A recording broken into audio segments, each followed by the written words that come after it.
ತೊಗರಿ ನಮ್ಮ ಆಹಾರ ಪದ್ಧತಿಯ ಒಂದು ಅವಿಭಾಜ್ಯ ಅಂಗ. ಅಂದರೆ ನಾವು ಈಗ ಅನ್ನ ಸಾಂಬಾರು, ಇಡ್ಲಿ ಸಾಂಬಾರು ಅಂತ ಹೇಳಿದರೆ ಸಾಂಬಾರು ಮಾಡೋದಕ್ಕೆ ತೊಗರಿ ಬೇಳೆ ಬೇಕಾಗುತ್ತೆ. ಸೊ ಹಾಗಾಗಿ ನಮ್ಮ ಬೆಂಗಳೂರು ಕೃಷಿ ವಿಶ್ವವಿದ್ಯಾನಿಲಯದಲ್ಲಿ ಅಖಿಲ ಭಾರತ ಸುಸಂಘಟಿತ ಸಂಶೋಧನಾ ಪ್ರಾಯೋಜನೆ ಬೇಳೆಕಾಳು ತೊಗರಿ ವಿಭಾಗದಿಂದ ನಾವು ಹಲವಾರು ಸನ್ನಿವೇಶಗಳಿಗೆ ತಕ್ಕನಾಗೆ ಈ ತಳಿಗಳನ್ನು ಬಿಡುಗಡೆ ಮಾಡಿದ್ದೇವೆ. ಅಂದರೆ ಒಂದು ಬೆಳೆ ಬೆಳೆಯೋದ್ರಲ್ಲಿ ಅದರ ಹೆಚ್ಚಿನ ಇಳುವರಿ ಪಡೆಯೋದಕ್ಕೆ ತಳಿ ಆಯ್ಕೆ ತುಂಬ ಪ್ರಮುಖ ಪಾತ್ರ ವಹಿಸುತ್ತೆ.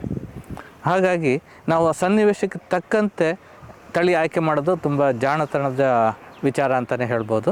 ಈಗ ನಾವು ಇಲ್ಲಿ ನೋಡ್ತಾ ಇದ್ವಿ BRG-4 ತೊಗರಿ ತಳಿ. ಸೊ ಈ BRG-4 ತೊಗರಿ ತಳಿ ಕೆಲವೊಂದು ಸನ್ನಿವೇಶಗಳಿಗೆ ತುಂಬ ಸೂಕ್ತವಾದ ತಳಿಯಾಗಿದೆ. ಸೊ ಹಾಗೆ ನಾವು ನೋಡಿದರೆ ಈ BRG-4 ತಳಿ ಸ್ವಲ್ಪ ಅವಧಿ ಕಡಿಮೆ ಇದೆ. ಅಂದರೆ ತೊಗರಿಯ ಇತರೆ ತಳಿಗಳಿಗೆ ಹೋಲಿಸಿದರೆ ಇದರ ಒಂದು ಅವಧಿ ಏನಿದೆ ಮಧ್ಯಮಾವಧಿ ಅಂತಲೇ ಹೇಳ್ಬೋದು. ಅಂದರೆ 140ರಿಂದ 150 ದಿನ ಕಟಾವಿಗೆ ಬರುವಂತಹ ಈ ತಳಿ ನಾವು ಮುಂಗಾರು ಮಳೆ ಏರುಪೇರಾದಾಗ, ಅಂದರೆ ಈಗ ಮುಂಗಾರು ಮಳೆ ಕೊಂಚ ಬೇಗ ಬಂದರೆ ಮೇ ಜೂನ್ ತಿಂಗಳಲ್ಲಿ ಆಗ ಈ ತಳಿ ಹಾಕ್ಕೊಂಡ್ರೆ ಮುಂದೆ ಅದು ಬೇಗ ಕಟಾವಿಗೆ ಬರುತ್ತೆ. ಆಗ ಈ ಕಟಾವಿನ ನಂತರ ಮತ್ತೊಂದು ಬೆಳೆ ಬೆಳೆಯೋದಕ್ಕೆ ಸಾಧ್ಯ ಆಗುತ್ತೆ.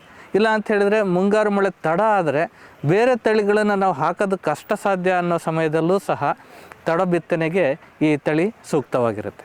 ಸೊ ಹಾಗಾಗಿ ಇದು ತಡ ಬಿತ್ತನೆಗೆ ಅಥವಾ ಮುಂಚಿತ ಬಿತ್ತನೆಗೆ ಅಥವಾ ಮತ್ತೆ ಇನ್ನೊಂದು ಪದ ಹೇಳ್ಬೋದು ಅಂತ ಹೇಳಿದರೆ ಪರ್ಯಾಯ ಬೆಳೆ ಯೋಜನೆಗೆ ತುಂಬ ಸೂಕ್ತವಾದ ತಳಿ ಅಂತ ಹೇಳ್ಬೋದು.